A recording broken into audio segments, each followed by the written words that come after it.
he frantically rushed out of the room, he yelled to their other child, Emily, "Call 911. Now." Emily, startled by the sudden commotion, scrambled to grab the phone and dial the emergency number, trying to make sense of the chaotic scene unfolding before them. As Emily spoke to the 911 operator, their dad attempted to revive their mom, shaking her gently and pleading with her to wake up. "Come on, honey, please. Wake up," he begged, his voice laced with desperation. Meanwhile, Emily's hands trembled as he held the phone, trying to relay the situation to the operator. "My mom, she's not breathing. My dad is trying to wake her up, but she's not responding." Emily's voice cracked with fear. Just as Emily finished speaking, the sound of sirens pierced the air, growing louder with each passing moment. The paramedics burst into the house, rushing to Sharon's side. They quickly assessed the situation and sprang into action, loading her onto a stretcher and wheeling her away to the waiting ambulance. As the emergency van sped away, sirens blaring, Emily and their dad were left standing in the chaotic aftermath, trying to process the events that had just unfolded. Back in the school classroom, the remaining 4 friends gathered together. Amanda, still shaken by the strange noises she heard the night before, decided to share her experiences with her friends.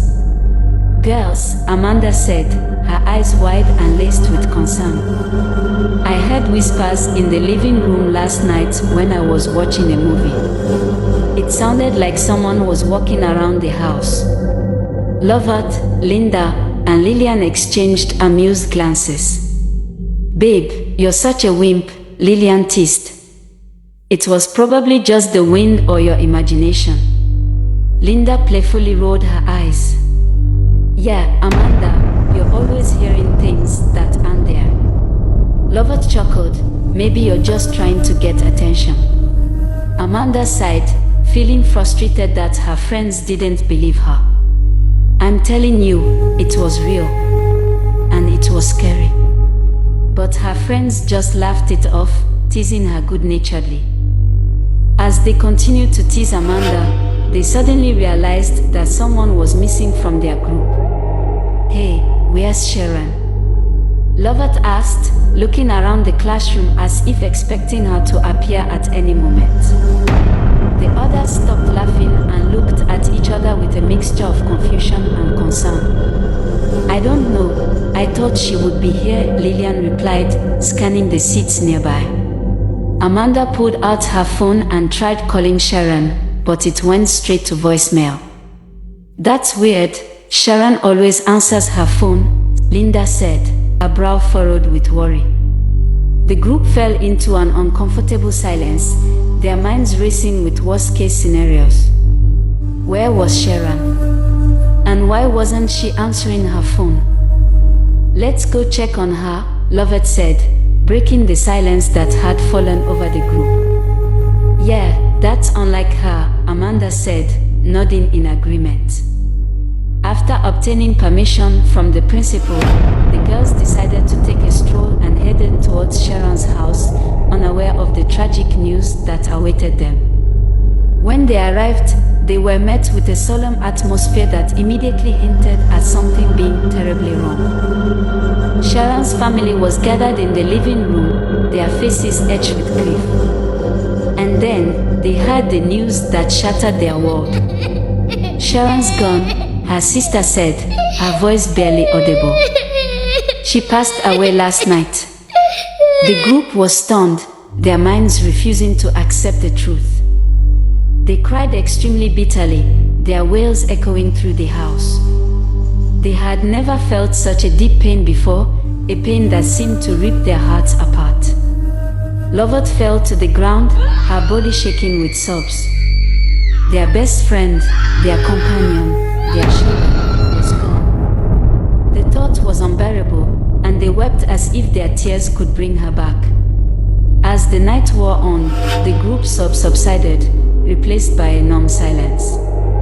They sat in Sharon's living room, surrounded by the eerie darkness, until the first light of dawn crept in.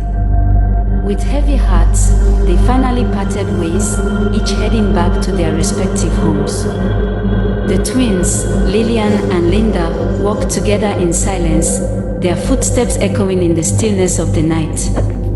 As they turned to a corner, they noticed a figure lurking in the shadows.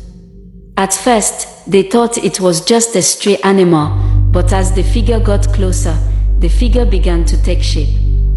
It was tall, gaunt, and impossibly thin, with eyes that glowed like embers in the dark. The twins froze, their hearts racing with fear. The grotesque figure began to move towards them, its pace slow and deliberate. Linda and Lillian exchanged a terrified glance, and then they ran. They sprinted down the street, their feet pounding the pavement, the figure's eyes fixed on them with an unblinking stare. The twins didn't dare to look back, fearing what they might see. They kept running, their breaths coming in short gasps, their hearts pounding in their chests. As Linda and Lillian ran for their lives, the ground beneath them suddenly gave way, and Linda tumbled into a hidden hole. She fell deep into the darkness, her screams echoing off walls as she plummeted downward. When she finally landed with a loud thud, she found herself in a damp, cold hallways, lit only by faint flickers of eerie green light. The air was thick with stench of decay. Linda rushed over to the school bag, flung it open, and dug out her phone. She swiftly turned it on and on its touchlight, shedding light on the area as she began scanning the area, looking for exit route. Lillian burst through the front door, her face pale and tear-stained. "Dad," she cried, gasping for breath.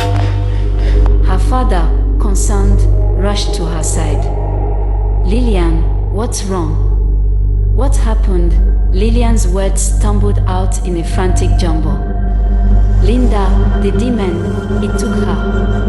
We were running, and it chased us, then it disappeared, and Linda was gone," she said, panting. Her father's expression turned grim. "I'll go to the police station and report her missing. You stay here with your brother and try to calm down." Lillian nodded, feeling a mix of fear and guilt. She should have stayed with Linda and done something to save her. Her mind racing with scenario and couldn't ease the ache in her heart. As her father left, Lillian collapsed onto the couch, her mind racing with worst-case scenarios. She couldn't shake the image of Linda being tormented by the demon, her screams echoing in her mind. The darkness outside seemed to press in, as if the demon was watching and waiting. Lillian's heart raced with every creak of the house, every rustle of leaves.